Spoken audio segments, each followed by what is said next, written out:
प्यारे दोस्तों नमस्ते। आज मैं आपको एक दुखी बहू और भगवान शिव और माता पार्वती की एक अद्भुत कहानी सुनाऊंगी जो आपके हृदय को विचलित कर देगी।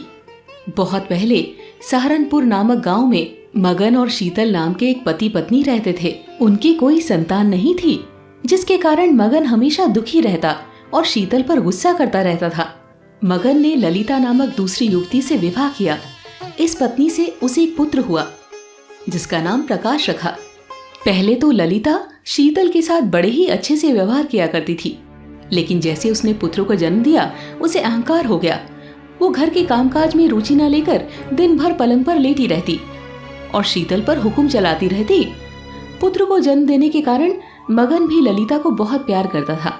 दूसरी ओर शीतल अपने नाम के अनुरूप ठंडे और सीधे स्वभाव की थी। वो भोलेनाथ की परम भक्त थी। सुबह उठकर नहा धोकर शिव जी की पूजा करती। तत्पश्चात शिव मंदिर जाकर शिवलिंग पर दूध चढ़ाती। वापस आकर घर के कामों में लग जाती। गृहस्थी के काम के अलावा वो प्रकाश की भी देखभाल करती।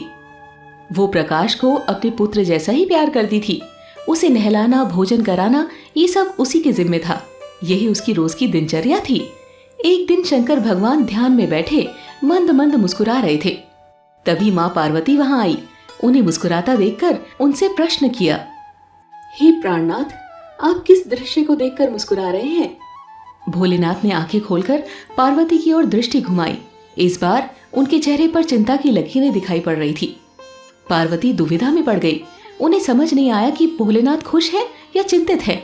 उन्होंने भोलेनाथ से पूछा, हे प्राणनाथ, आपको किसकी चिंता सता रही है?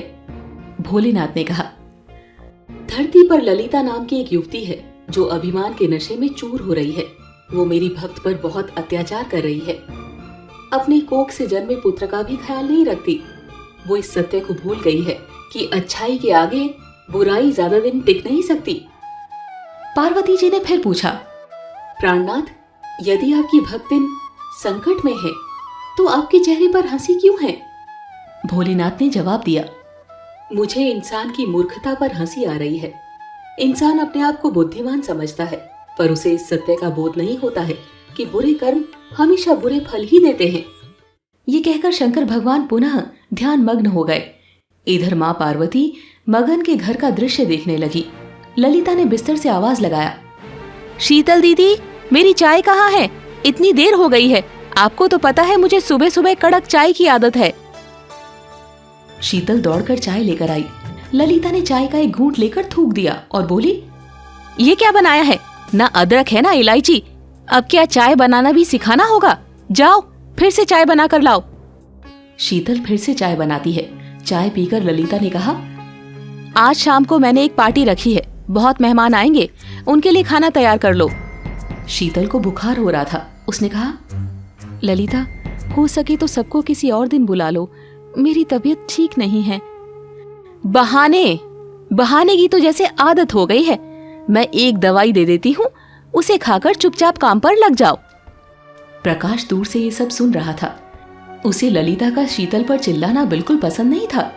उसे शीतल पर दया आई। वो दौड़कर भोलेनाथ के मंदिर गया और उनके सामने हाथ जोड़कर बोला, भगवान जी, आप तो जानते हैं शीतल माँ कितनी अच्छी है। वे आपकी परम भक्त है। आप तो भक्तों पर कृपा करते हैं, फिर आप उनकी सहायता क्यों नहीं करते? शंकर भगवान प्रकाश की भोली बातें सुनकर फिर मुस्कुराने लगते हैं। माता पार्वती उन्हें मुस्कुराते देखकर कहती है, हे प्राणनाथ, अब तो आप अपनी भक्तिन के लिए कुछ कीजिए। भोलेनाथ ने कहा, शीतल भी अपने पिछले जन्म के कर्मों का फल भोग रही है। पिछले जन्म में वो ललिता की सास थी और उसे बहुत तकलीफ देती थी। तब ललिता बहुत अच्छी थी, इसीलिए उसे अभी सुख मिल रहा है। पर तुम चिंता मत करो, जल्द ही ललिता को अपनी भूल समझ में आ जाएगी और शीतल की तकलीफें कम हो जाएगी। ये कहकर वह फिर ध्यान मग्न हो जाते हैं। इधर शीतल शिवरात्रि के दिन मंदिर में पूजा करके लौट रही थी। तभी अचानक एक गाड़ी आई, उसे टक्कर मारकर चली गई। शीतल का एक्सीडेंट हो गया। उसके सर पर गहरी चोट लगी और पैरों की हड्डियां टूट गई। तभी शिवजी एक औरत के वेश में वहां आए और उसे अस्पताल में भर्ती करके उसकी मरहम पट्टी करवाई।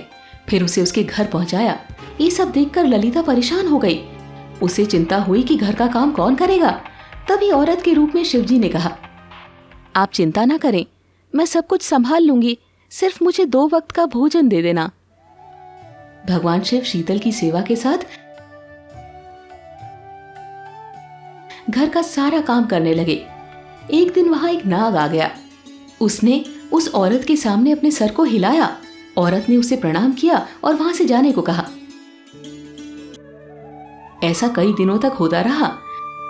प्रकाश रोज ये देखता। एक दिन उसने उस औरत से कहा, आपको नाग से डर नहीं लगता? आपकी बात नाग कैसे मान लेता है? वैसे तो भगवान शिव ही कर सकते हैं। क्या आप भगवान शिव हो? प्रकाश ने जिद पकड़ ली। उसका हठ देखकर शिवजी अपने असली रूप में आ गए।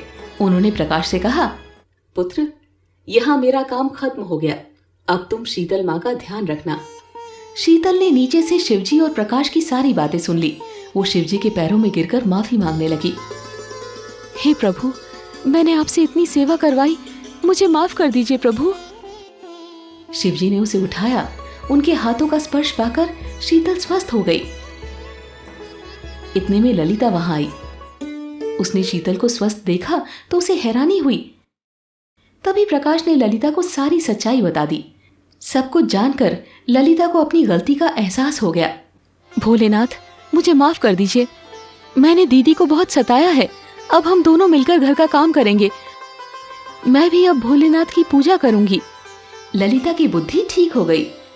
दोनों बहुएं भगवान शिव की परम भक्त बन गई और पूरा परिवार खुशी खुशी रहने लगा। आप तो समझ ही गए होंगे कि हमें अच्छा आचरण करना चाहिए ताकि हमें आगे तकलीफ ना उठानी पड़े। दोस्तों, आपको इस कहानी से क्या प्रेरणा मिली? कमेंट करके जरूर बताएं। ऐसी और कहानी सुनने के लिए इसे लाइक और शेयर जरूर करें। धन्यवाद।